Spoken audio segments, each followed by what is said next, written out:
ever close, you call me. You never gave up pursuing. I fell in love. You stole my heart. Nauna nga wala pa ko kay Jesus, insecure ko. Apan karon nga naa ko kay Jesus, secure na ko. Huwag nahimo na ko niyang leader. Sa una, kung kinabuhi nga wala pa ko ni Jesus, so ang kay ko masunugon, magdita kay ko. Nya karon nga when I receive Jesus, malipayon ako. Nala ko daghang mga friend, ubutan ako. Sa una, walay klaro ang akong kinabuhi. But now, nga nakaplagan ako si Jesus, ano na ni direction, ano na sa katagbawan akong kinabuhi diya sa pangalagan sa Ginoo. Wala pa na ako nakaplagan sa Jesus, wala ko yung destinasyon sa akong kinabuhi. Apan ako na siya nakaplagan, adunan ako'y kapainan.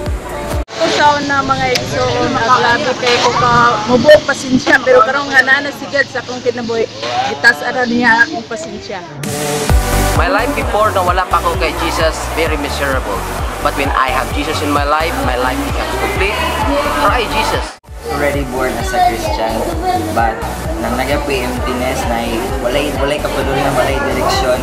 But when God came into my life and used me and fell in love with God, I found love and hope, and I feel more secure and more protected. So try Jesus. When I accept Jesus, my life changed. I am renewed and I am happy with all the things that I am having right now. It is all because of Jesus. Ani adto, wala pa ko ni Jesus nakigrelasyon. Pero may kung magsakit. Karon, kaloy sa Dios, kaya nanas Jesus ang kinabuhi, maayo na. Bisa kasa na lang matulog kapan sa diyang nawalihan ko sa may balita na bago akong kinabuhi karon nahimo kong pastor. God bless.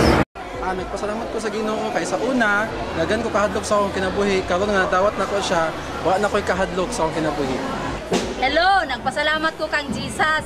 Kay tungod niya sa una ako full of insecurity ko, pero karon nga naa ko kang Jesus, iyang gibag-o ang akong kinabuhi. Nadawa si Jesus, grabe kay ko ka maldita. And now, nga na si Jesus sa akong kinabuhi, dako kayo ko kag-usaban. Thank you. Sa una kay badlongon ko. Salamat ko kay Jesus kay iya kong giusab akong kinabuhi. Sa una nga wala pa ko kay Jesus, paskang malditahan ako. Karon nga ako nadawa si Jesus nga akong personal savior. Buutan na kay ko. Una sa wala pa ko ni Jesus, grabe kagubot ang akong kinabuhi sapagkat nakadawat na ko ni Jesus, nanay saktong giya ang akong kinabuhi. Sa una, wala pa si Jesus Christ sa akong heart kay grabe adik kay ko sa una, pero karon pagdawat ako ni Jesus Christ, iya kong gibag-o. Glory to God. Sa una, grabe kay ko ka ulawon. I could not face people. Maulo ko ampo, everything. But when I surrendered myself to Jesus, grabe. Dagan na kay ko mahimo para sa iyaha. And Jesus is my confidence. I thank Jesus na tungod sa iyang sacrifice sa cross, nabati na ang tinod na freedom ug kalipay sa akong kinabuhi. Napasahan ko ni Jesus kaya akong kinabuhi malipayon. Sa una, dili ko gusto sa pulong sa Dios. Dili ko gusto maminaw sa iyang mga pulong. But when I received Jesus in my life, gusto na ko magtuon ug maminaw sa iyang mga pulong.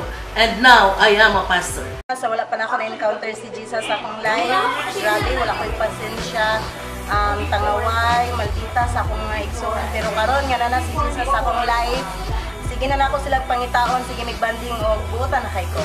Sa una, dagan kong mga pangutana nga wala natubag. Kasi dang nangalagad ko ni Jesus, nagbasa na ko Biblia, nakabaton ko kinabuhi way katapusan, ug nabatunan ako ang tinuod nga kalipay.